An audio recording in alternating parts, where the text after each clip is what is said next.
میں جب یہ حدیث پڑھتا ہوں اتنا مزہ آتا ہے. نبی صلی اللہ علیہ وسلم نے ظہر کی نماز پڑھائی اور 4 کے بجائے 3 رکعتوں کے بعد سلام پھیر دیا. صحیح ہے مسلم کی حدیث ہے. 4 کے بجائے کتنی رکعتوں کے بعد سلام پھیرا؟ 3 رکعتوں کے بعد. پیچھے جو صف میں صحابہ تھے وہ مبارکباد دیتے ہوئے نکلے. مبارک ہو بھائی, اللہ نے 1 رکعت نماز مختصر, ہنی ان, مبارک ہو بھائی. نبی صلی اللہ علیہ وسلم کے پیچھے صف اول میں حضرت ابو بکر اور حضرت عمر بیٹھے ہوئے ہیں. حدیث کے الفاظ ہیں فَحَابَا أَن يَتَكَلَّمَا, کہ نبی صلی اللہ علیہ وسلم کا ایک جلال تھا تو یہ دونوں خاموش تھے کہ بھئی ہم پوچھیں تو ایسا نہ ہو کہ نبی ناراض ہو جائیں. ناراضی کس بات کی؟ ناراضی اس بات کی نہیں کہ نبی سے کوئی اجتہادی خطا نہیں ہو سکتی. ناراضی اس بات کی کہ نبی صلی اللہ علیہ وسلم نے صحابہ کو منع کیا تھا کہ کثرت سے ایسے سوال نہ پوچھا کرو جس سے تم پہ پابندیاں لگ جائیں.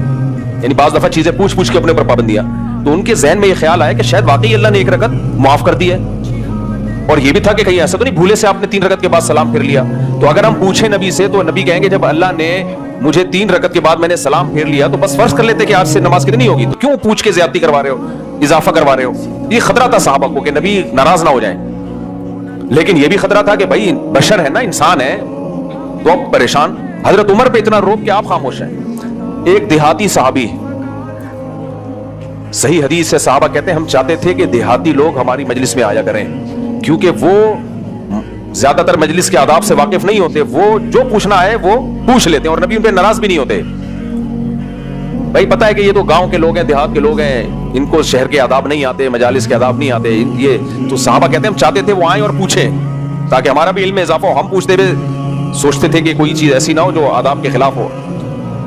تو ایک صحابی تھے, ان کے ہاتھ بڑے لمبے تھے, ان کا نام ہی ذوالیدین, ہاتھوں والے, یعنی ان کے لقب یہ پڑ گیا تھا ذوالیدین, ہاتھوں والے, لمبے ہاتھ تھے ان کے. اب یہ جو صحابی رسول, ان کے ہاتھ لمبے اور دیہاتی صحابی, انہوں نے پوچھا اقصرت الصلاۃ ام نسیت یا رسول اللہ, یا رسول اللہ اللہ نے نماز میں کمی کر دی ہے یا آپ بھول گئے ہیں؟ نبی نے فرمایا کل ذالک لم یکن, بڑے کانفیڈنس سے آپ نے فرمایا نہ کچھ بھی نہیں ہوا, نہ میں بھولا ہوں نہ اللہ نے نماز میں کمی کی ہے. یعنی میں نے پوری 4 رکعتیں پڑھی ہیں, اللہ نے کمی کی ہوتی تو 3 پڑھی ہوتی, میں نے تو پوری 4 رکعتیں پڑھی ہیں. مطلب یہی تھا کل ذالک لم یکن, فرمایا کچھ بھی نہیں ہوا. صحابی نے فرمایا قد کان بعض ذالک, کچھ ہوا ہے یقیناً. دیہاتی صحابی تھے نا, وہ کانفیڈنٹلی پوچھتے تھے. یعنی انہوں نے کہا یا رسول اللہ کچھ ہوا ہے.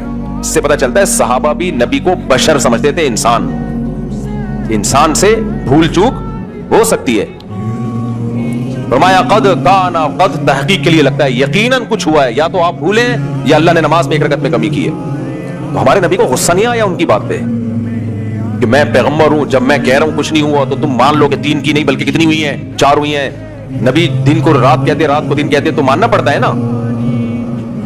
لیکن ہمارے نبی کو کوئی غضب نہیں, کچھ غصہ نہیں آیا. آپ نے دوبارہ غور, ہو جاتا ہے امام کے ساتھ, ہو جاتا ہے بعض دفعہ وہ سمجھ رہا ہوتا ہے میں ٹھیک ہوں, پھر وہ سب سے مشورہ کرتا ہے امام. تو نبی صلی اللہ علیہ وسلم نے ابو بکر اور عمر سے پوچھا کہ ہاں بھائی کیا ہے, کہ میں نے 3 پڑھی. فرمایا یا رسول اللہ آپ نے 3 پڑھی. پھر آپ نے نماز بھی پڑھی اور سدا صاحب بھی کیا آخر میں.